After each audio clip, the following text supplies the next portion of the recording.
नमस्कार साथियों, मैं हूं आर्यन बोध और आप देख रहे हैं बिग इंडिया टीवी। दोस्तों, आज बात करने वाले हैं बसपा की मध्य प्रदेश की। जी हां, मध्य प्रदेश से सर्वे लगातार सामने आ रहे हैं कि कौन सी पार्टी को कितना वोट, कितनी सीटें मिल रही है। दोस्तों, आज बात करेंगे पूर्ण रूप से मध्य प्रदेश की, क्योंकि आप जानते हैं कि देश में 2024 का लोकसभा चुनाव सर पे है।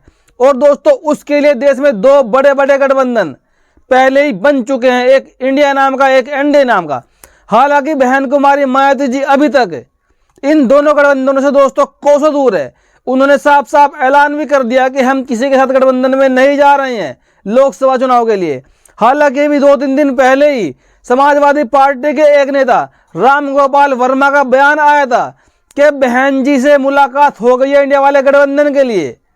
और दोस्तों, बहन कुमारी मायावती जी ने इन खबरों का खंडन करते हुए साफ साफ कहा कि ये मनगढ़ंत कहानियां, ये मनगढ़ंत खबरें जो गोदी मीडिया रात दिन परोसता है, कहीं ना कहीं गोदी मीडिया का भी स्तर घटता जा रहा है, उनकी विश्वसनीयता पर आंच आ रही है। और साथियों, अब बात कर लेते हैं मध्य प्रदेश की। जी हां, मध्य प्रदेश में सबसे पहले एक बड़ी खबर, बहन कुमारी मायावती जी ने एक ऐसा एक्शन लिया दोस्तों। डुमरियागंज जिले के नगर पंचायत अध्यक्ष साजिया अतीक व उनके पति अतीकुर रहमान को पार्टी से बाहर कर दिया है दोस्तों। जी हां, ये बड़ी खबर है मध्य प्रदेश से बसपा की। डुमरियागंज जिले से साजिया अतीक व उनके पति अतीकुर रहमान को दोस्तों पार्टी से बाहर कर दिया गया है। दोस्तों, पार्टी से बाहर करने का जो कारण बताया गया है वो अनुशासनहीनता का आरोप लगाया गया है। उनकी कुछ ऐसी गतिविधियां पाई गई जो पार्टी के अनुशासन के दोस्तों खिलाफ पाई गई, और इसलिए बहन कुमारी मायावती ने उनको पार्टी से बाहर कर दिया है।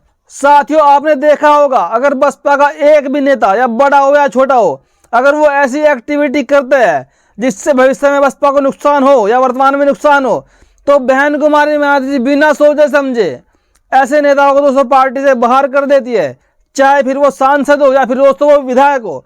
क्योंकि भी आपने देखा सहारनपुर के अंदर मुस्लिमों के एक नेता इमरान मसूद जी को, जो जाना माना चेहरा है कहीं ना कहीं, जो लगातार पार्टी बदलते रहते हैं, उनको दोस्तों पार्टी से बहन कुमारी मायावती जी ने बाहर कर दिया था। किस कारण?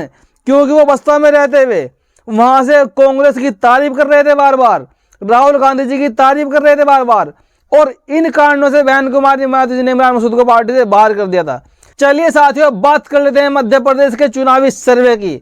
मध्य प्रदेश के चुनावी आंकड़े, चुनावी सर्वे क्या कहते हैं? इस बार बसपा को मध्य प्रदेश में कितनी बढ़त मिल रही है? जी हाँ दोस्तों, ये सर्वे ऐसा है, दिल थाम कर बैठिएगा। इस सर्वे से कुछ लोगों को झटका भी लग सकता है, क्योंकि ये सर्वे ऐसा है जो मध्य प्रदेश में दोस्तों आज तक पहले कभी नहीं आया होगा। दोस्तों, सबसे पहले बात कर लेते हैं हम कांग्रेस की। जी हाँ, कांग्रेस को मध्य प्रदेश में साथियों लगभग 100 से 106 सीटें मिलने का दोस्तों अनुमान है। जी हाँ, 100 से 106 सीटें मिलने का अनुमान। और दोस्तों, अगर हम बात करें पूर्ण बहुमत की सरकार की, तो बहुमत की सरकार चलाने के लिए किसी भी पार्टी को मध्य प्रदेश के अंदर 116 सीटें जीतनी होगी। जी हाँ, 116 सीटें जीतने का दोस्तों ये अनिवार्यता है कि जिसके पास 116 सीटें नहीं होगी वो सरकार नहीं बना सकते। क्योंकि मध्य प्रदेश में साथियों 230 सीटें हैं विधानसभा की, और 230 सीटों में से इस बार कांग्रेस की दोस्तों 105 से 100 सीटें फिक्स हो चुकी हैं। और साथियों, अगर हम बात करते हैं बीजेपी की मध्य प्रदेश में, हालांकि वर्तमान में बीजेपी की सरकार है मध्य प्रदेश में, अभी चुनाव होने वाले हैं 17 नवंबर को, लेकिन साथियों इस सर्वे के अनुसार भाजपा को मध्य प्रदेश में साथियों 95 से 100 सीटें मिलने का अनुमान है। जी हाँ, 95 से 100 सीटें मिलने का अनुमान मध्य प्रदेश में बीजेपी को, यानी कि बीजेपी के हाथ से दोस्तों सरकार इस बार जाती साफ साफ दिख रही है, सरकार चली जाएगी। क्योंकि कहीं से कहीं तक भी वो पूर्ण बहुमत का आंकड़ा छू नहीं पा रहे हैं, न तो कांग्रेस और न ही बीजेपी। दोस्तों, अगर बात कर लेते हैं हम बसपा और जीजेपी की, यानी कि आप जानते हैं मध्य प्रदेश में बसपा ने गठबंधन किया है गोंडवाना गणतंत्र पार्टी से। जी हाँ, गोंडवाना गणतंत्र पार्टी से बसपा ने गठबंधन किया है मध्य प्रदेश में। और साथियों, यही गठबंधन बसपा ने छत्तीसगढ़ में भी किया है गोंडवाना गणतंत्र पार्टी से। लेकिन दोस्तों, हम बात कर लेते हैं सीटों की कि बसपा को इस बार यहाँ पर सीटें कितनी मिलने जा रही है। जी हाँ दोस्तों, बसपा और जीजेपी के खाते में कुल मिलाकर 20 से 22 सीटें आने का अनुमान है दोस्तों। जी हाँ, 20 से 22 सीटें आने का अनुमान। और साथियों, अगर हम बात करें वोट प्रतिशत की, तो साथियों वोट प्रतिशत के मामले में अगर देखा जाए तो बसपा को लगभग दोस्तों इस बार यहाँ से 18 से 20% वोट दोस्तों मिलने का अनुमान लगाया जा रहा है। क्योंकि 70 सीटें मध्य प्रदेश में ऐसी है जिन सीटों पर SC ST का वोट बैंक दोस्तों 20% से ऊपर है, और मध्य प्रदेश में बसपा और JJP का गठबंधन हो गया, तो दोस्तों कहीं ना कहीं वहां पर आदिवासी और दलित का समीकरण कामयाब होने जा रहा है। तो दोस्तों ऐसे में बात आती है कि इस बार मुख्यमंत्री कौन सी पार्टी का बनेगा मध्य प्रदेश में, क्योंकि बहुमत किसी के पास नहीं।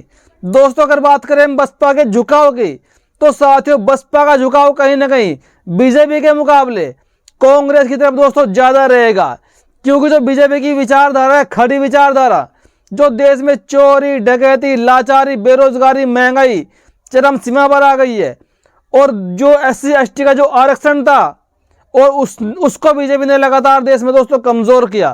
तो ऐसे में बहन कुमारी मायावती जी का भाजपा के साथ जाना बिल्कुल भी सही नहीं रहेगा, और ये कहीं से कहीं तक सच होने वाली बात भी नहीं है कि बहन जी उनके साथ जाएंगे। लेकिन एक कंडीशन है उनके साथ जाने की, वो मैं आपको बताऊंगा।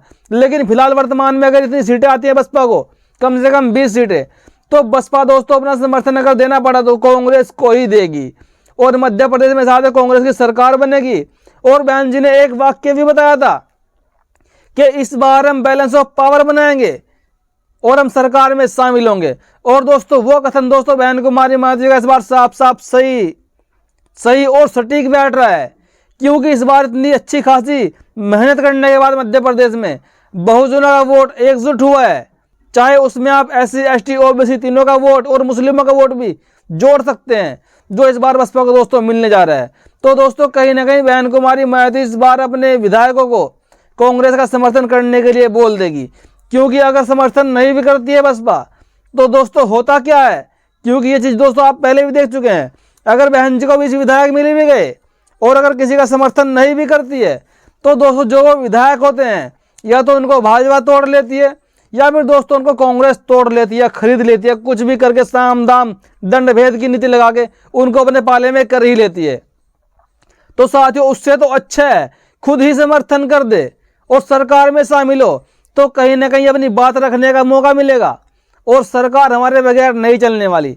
और दोस्तों इस एक कंडीशन में भाजपा के साथ बसपा जा सकती है, अगर कांग्रेस पूर्ण बहुमत से दूर रहती है, उनको 100 सीटें के आसपास ही मिलती है, और साथ ही बीजेपी को भी अगर 100 सीटें ही मिलती है और बसपा के खाते में दोस्तों 20 सीटें आ जाती है, तो दोस्तों अगर भाजपा वाले बहन जी के पास खुद जाते हैं चल के कि बहन जी आप हमारे साथ आ जाइए, हम आपको समर्थन कर रहे हैं और सरकार आप अपनी बना लीजिए मध्य प्रदेश में, दोस्तों उस कंडीशन में बहन कुमारी मायावती जी सोच सकती हैं कि सरकार बनाने का मौका है मात्र 20 विधायक के ऊपर, तो उस समय बहन कुमारी मायावती जी अपनी सरकार दोस्तों मध्य प्रदेश में बना सकती है, क्योंकि ये ऐसे मौके बार बार नहीं आते।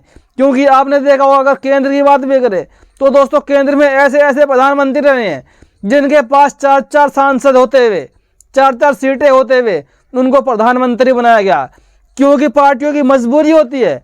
अगर कोई बहुमत से अगर कोई बड़ी पार्टी बहुमत से 4 सीटें कम रह जाती हैं और 4 सीटें कहीं से मिलने का अनुमान नहीं हो, कहीं से कहीं तक भी कोई ऐसी स्थिति नहीं नजर आ रही है कि हम 4 सीटों का अरेंजमेंट कहां से करेंगे चुनाव के परिणाम दोस्तों आने के बाद, तो दोस्तों ऐसे में जो 4 सीटों वाली पार्टी होती है दोस्तों कितनी बार उनको भी समर्थन करना दोस्तों पड़ जाता है, मजबूरी बन जाती है कि हम आपको प्रधानमंत्री बनाएंगे। तो दोस्तों ऐसा ही खेला मध्य प्रदेश में भी हो सकता है इस बार, कि हो सकता है बसपा की इस बार सरकार वहां पर बन जाए बीजेपी के समर्थन से, क्योंकि साथियों आपने एक बात देखी होगी, बिहार के अंदर भाजपा के समर्थन से नीतीश कुमार जी की सरकार बनी, जबकि भाजपा के पास वहां पर ज्यादा विधायक थे और दोस्तों नीतीश कुमार के पास कम विधायक, तो दोस्तों भाजपा के समर्थन से नीतीश कुमार जी मुख्यमंत्री बने रहे। और दोस्तों जब नीतीश कुमार जी को ऐसा लगा कि भाजपा वाले मेरे विधायकों को तोड़कर मेरी पार्टी को खत्म करना चाहते हैं, तो नीतीश कुमार जी इतने होशियार है पहले से ही, उन्होंने गठबंधन तोड़ के भाजपा के साथ नीतीश कुमार जी से हाथ मिला लिया और उनके पास ज्यादा विधायक थे नीतीश कुमार जी के, और तब भी वो मुख्यमंत्री दोस्तों बनकर बैठ गए नीतीश कुमार जी। साथियों अब बात करते हैं वोट परसेंटेज की, कि मध्य प्रदेश में कौन सी पार्टियों को कितना वोट परसेंटेज मिल रहा है दोस्तों। जी हाँ, अगर कांग्रेस की बात करें तो कांग्रेस को वहां पर 40% वोट शेयर दोस्तों मिलता हुआ नजर आ रहा है। जी हाँ, और अगर दोस्तों बीजेपी की बात करें दोस्तों तो बीजेपी को वहां पर 35% के लगभग दोस्तों वोट बैंक मिलता नजर आ रहा है। जी हाँ, और अगर साथियों बसपा और जेजेपी की बात करें तो दोस्तों इन दोनों पार्टी गठबंधन को मिलाकर 20 से 25% दोस्तों वोट बैंक मिलता हुआ साथियों साफ साफ नजर आ रहा है।